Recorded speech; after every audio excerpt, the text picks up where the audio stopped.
to Snoozecast, the podcast designed to help you fall asleep. Find us at snoozecast.com, and if you enjoy our show, please consider writing a review. Here's a recent one that we loved.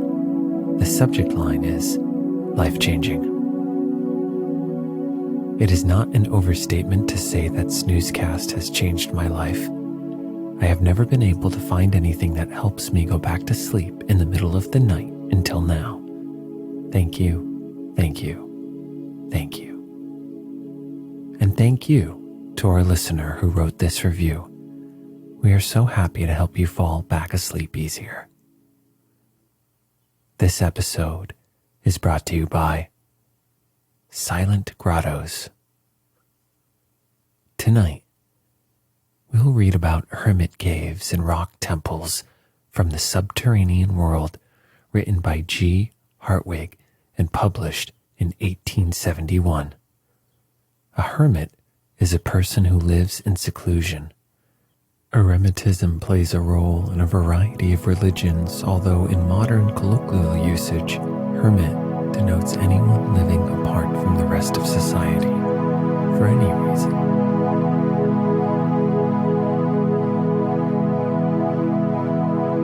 Let's get cozy. Close your eyes.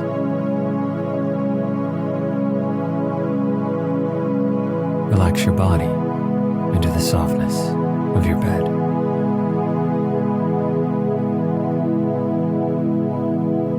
Now, take a few deep breaths.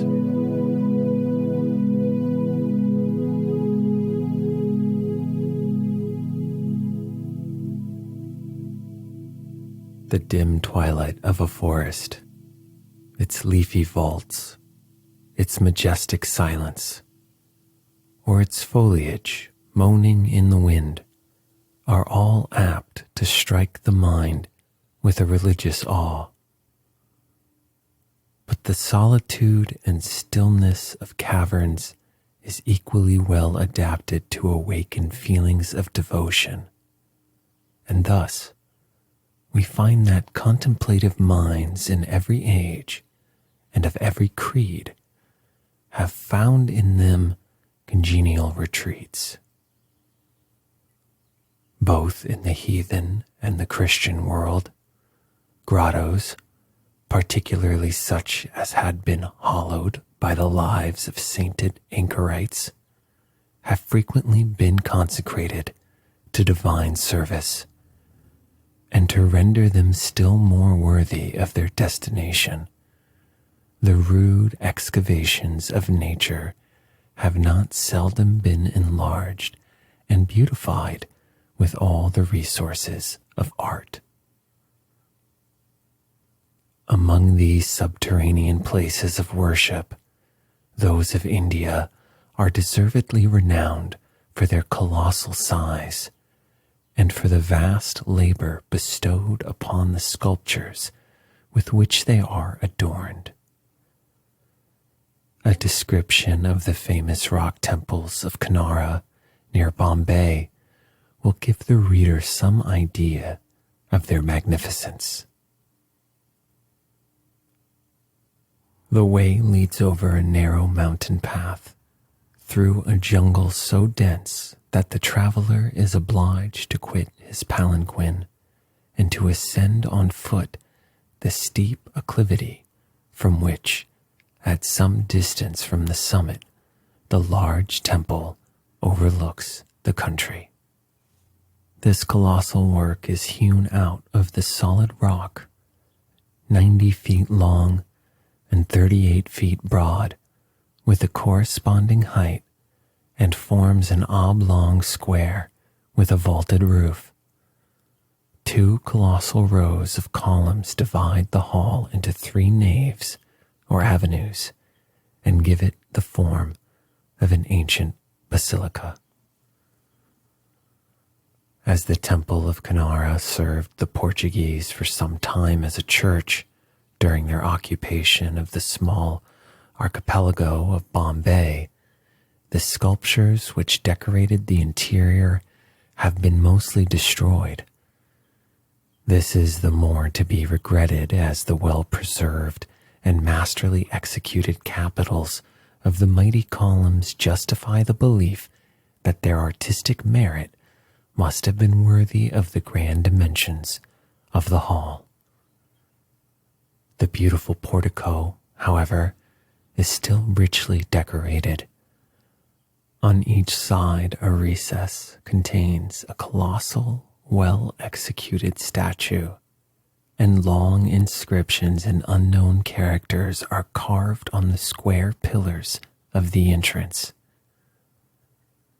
The charms of a mysterious past thus add to the interest of this beautiful monument, the work of an astonishing patience and perseverance. The outer face of the portico, as well as the vestibule extending before it, 28 feet deep, have been considerably injured by the ravages of time.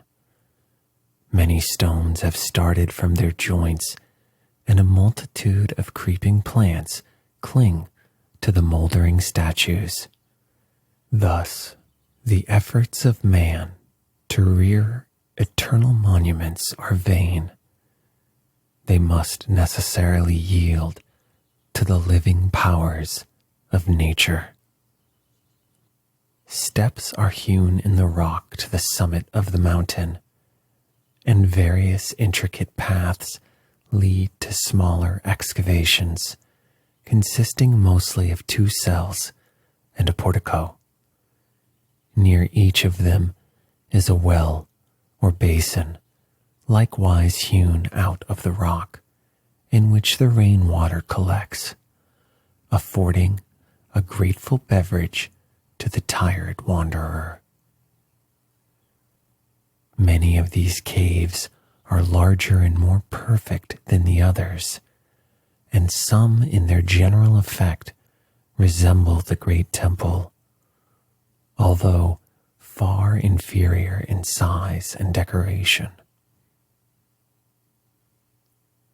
The whole aspect of this perforated mountain shows that a complete cave town, capable of containing several thousand inhabitants, has been hollowed out in its flanks.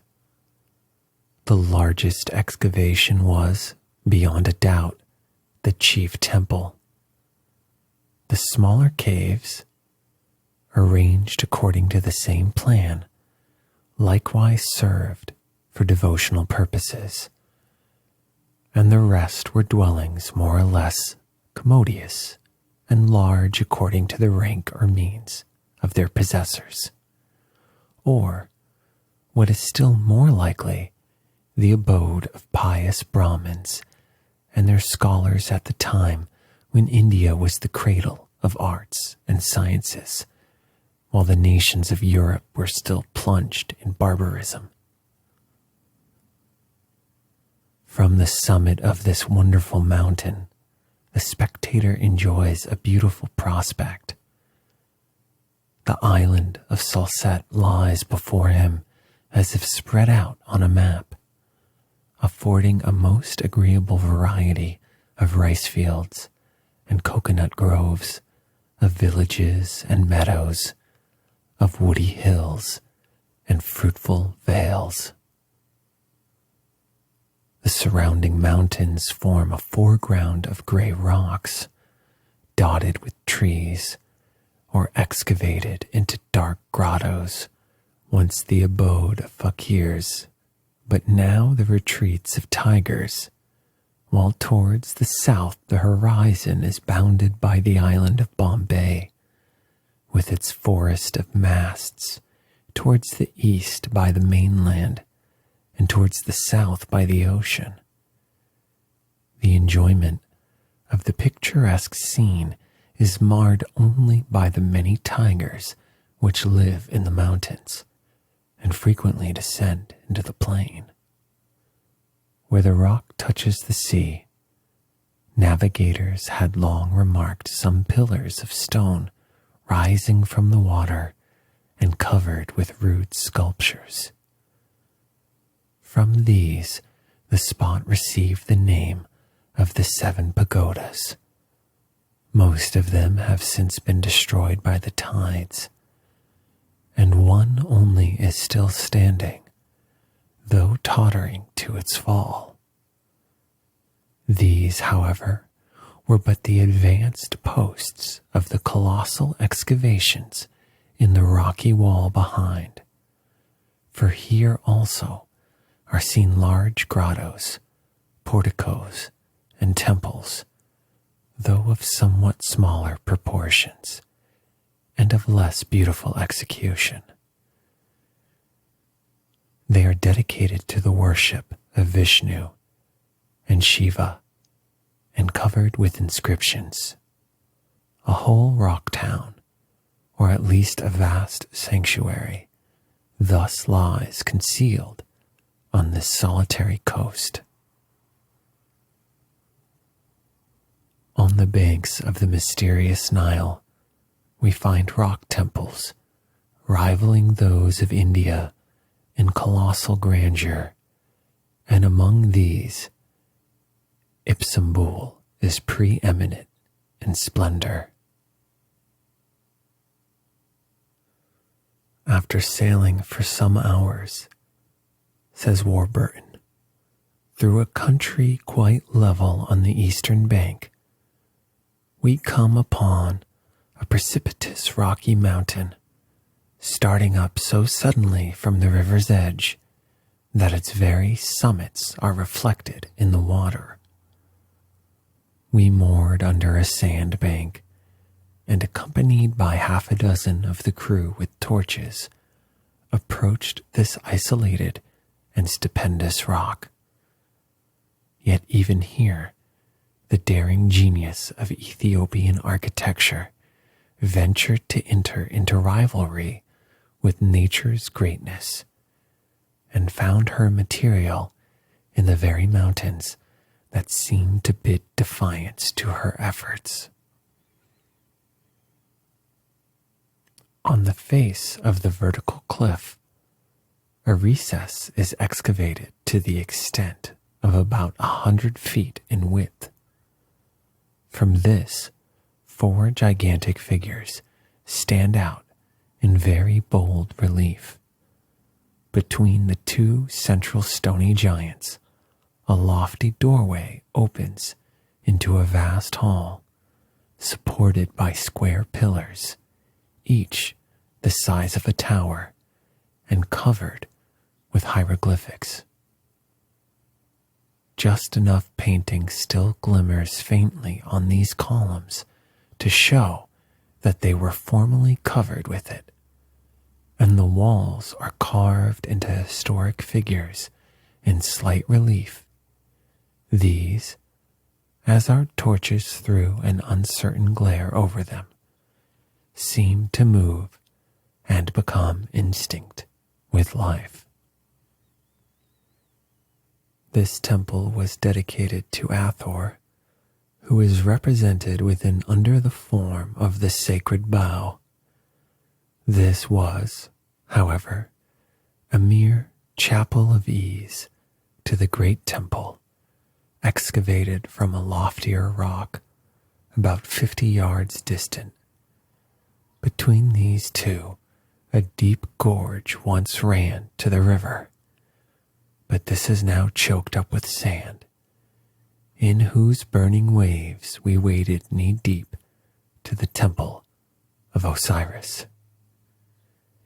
Here, a space of about 100 feet in height is hewn from the mountains, smooth except for the reliefs.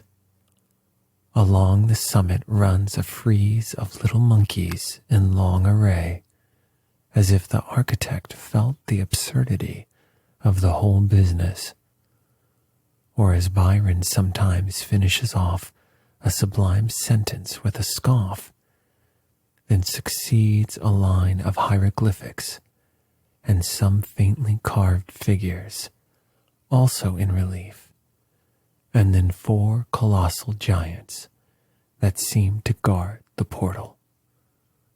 They are seated on thrones which form, with themselves, part of the living rock and are about 60 feet high. One is quite perfect, admirably cut, and the proportions admirably preserved. The second is defaced as far as the knee. The third is buried in sand to the waist, and the fourth has only the face and neck visible above the desert's sandy avalanche. The doorway stands between the two central statues and is surmounted by the statue of Isis, wearing the moon as a turban. On entering, the traveler finds himself in a temple, which a few days' work might restore to the state in which it was left, just finished 3,000 years ago. The dry climate and its extreme solitude have preserved its most delicate details from injury, besides which it was hermetically sealed by the desert for thousands of years, until it was discovered and the protecting sands were cleared away. A vast and gloomy hall receives you in passing from the flaming sunshine into that shadowy portal. It is some time before the eye can ascertain its dimensions through the imposing gloom, but gradually there reveals itself, around and above you, a vast aisle with pillars formed of 8 colossal giants, upon whom the light of heaven has never shone. These images of Osiris are backed by enormous pillars, behind which run 2 great galleries, and in these torchlight alone enabled us to peruse a series of sculptures in relief representing the triumphs of the ancient pharaohs. The painting, which one enhanced the effect of these spirited representations, is not dimmed, but crumbled away. Where it exists, the colors are as vivid as ever. This unequaled hall is 100 feet in length, and from it 8 lesser chambers, all sculptured, open to the right and left. Straight on is a low doorway, opening into a second hall of similar height, supported by 4 square pillars, and within all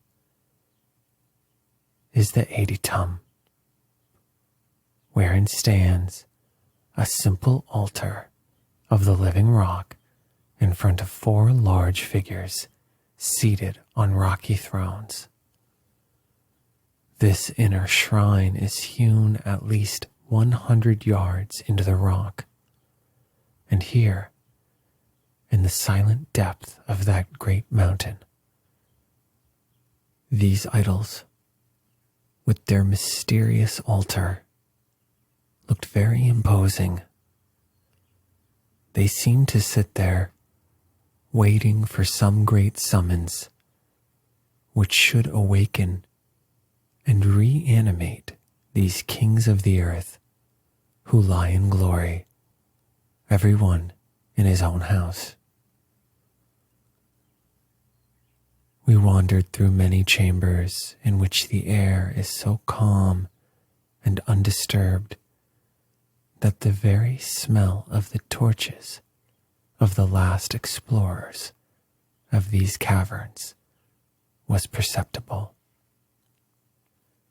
In Abyssinia, the rock churches of Lalibala likewise give proof of an ancient state of civilization, strongly contrasting with the barbarism of the present times. Like the temples of Allura, some of these curious structures have been hollowed out of single blocks of stone, left standing in the center of open courts, excavated in the bosom of the rock, while others are completely subterranean, though far inferior in magnificence and extent to those wonderful edifices.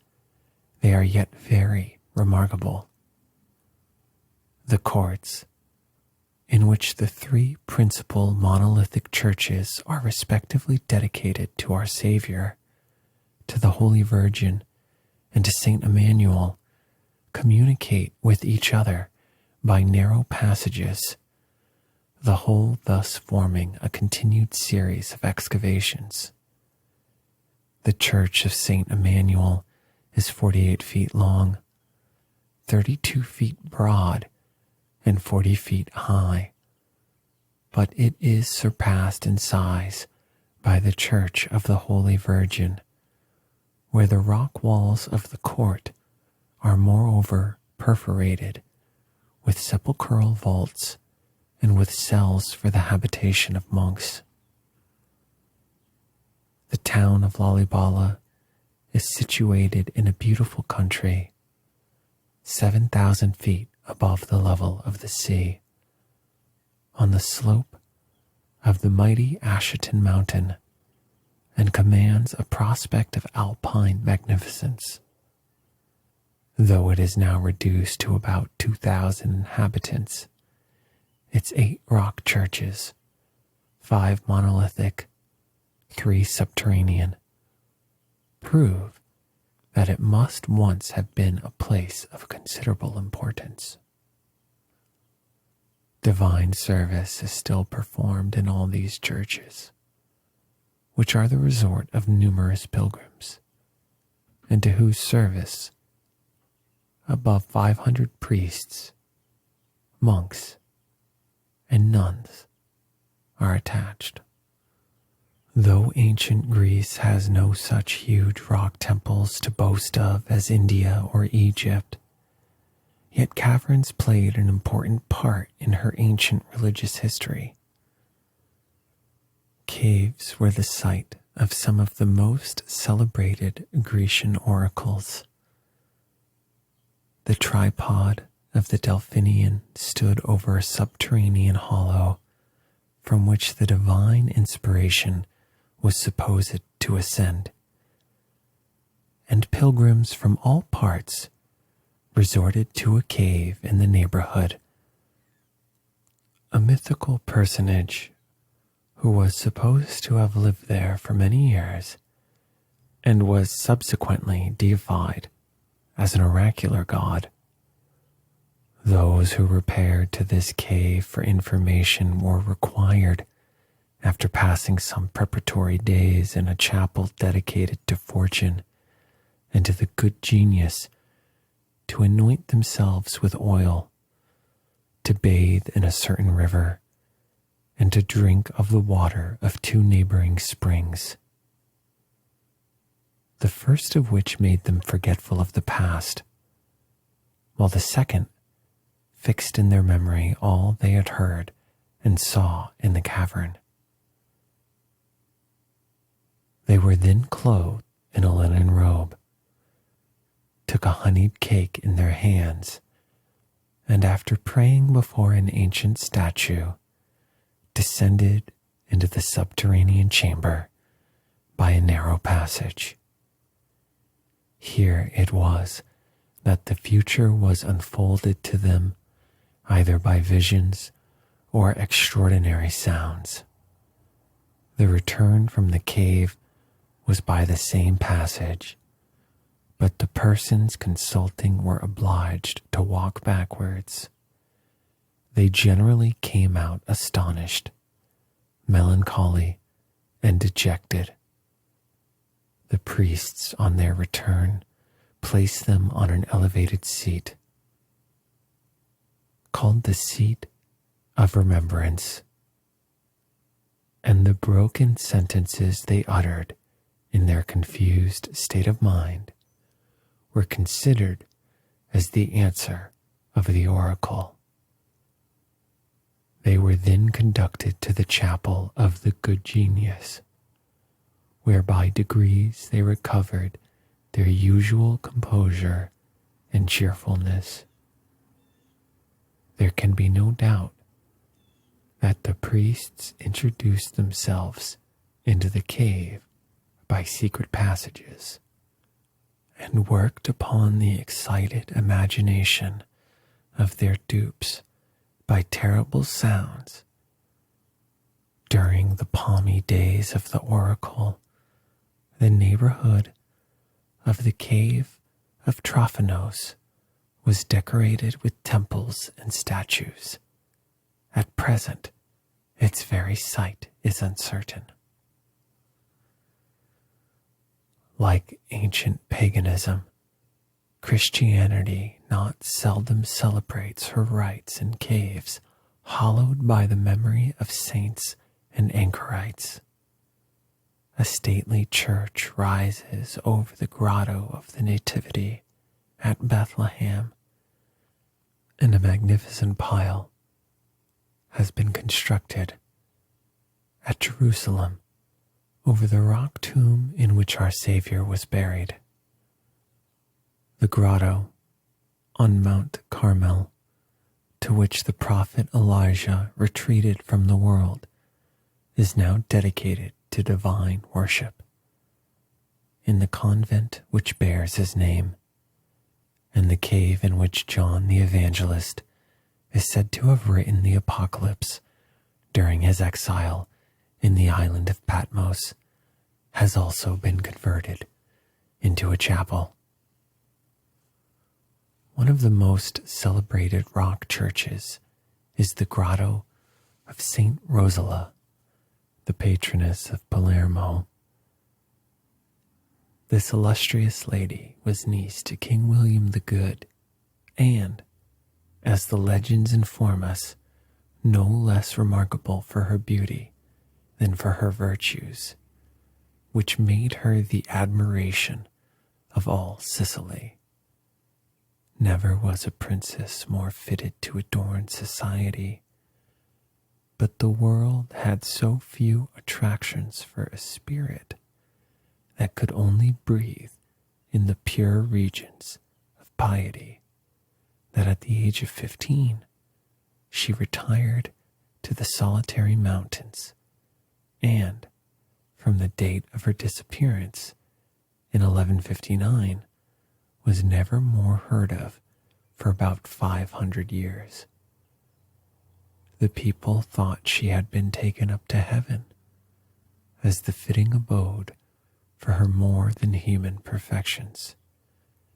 But in the year 1624, a holy man had a vision that the saint's bones were lying in a cave near to the top of the Monte Pellegrino, and that if these were taken up with due reverence and carried in procession thrice round the walls of the city, they should immediately be delivered from the scourge.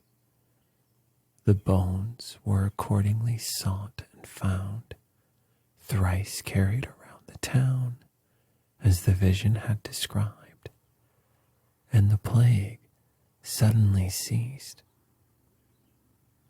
From that time, Saint Rosalia was revered as the patron saint of Palermo, and the remote cave where she probably spent many years of her solitary life became one of the most renowned sanctuaries of the Catholic Church and the resort of innumerable pilgrims.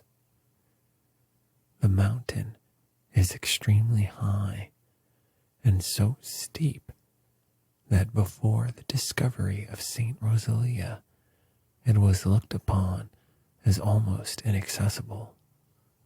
But a fine road, very properly termed La Scala, or the stair, have been cut out in the rock and leads from terrace to terrace over almost perpendicular precipices to the entrance of the Holy Grotto, which is situated near the very top of the mountain and commands a magnificent prospect.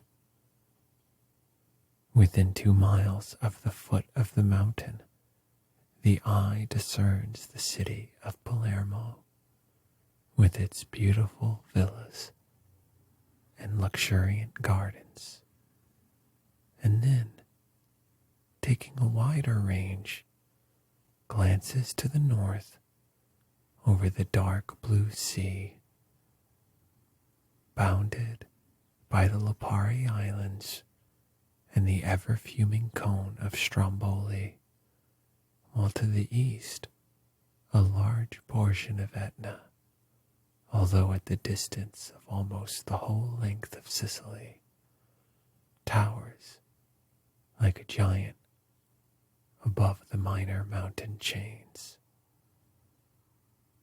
A church and other buildings forming a kind of courtyard where some priests reside, appointed to watch over the treasures of the place and to receive the offerings of pilgrims that visit them, have been erected round the grotto.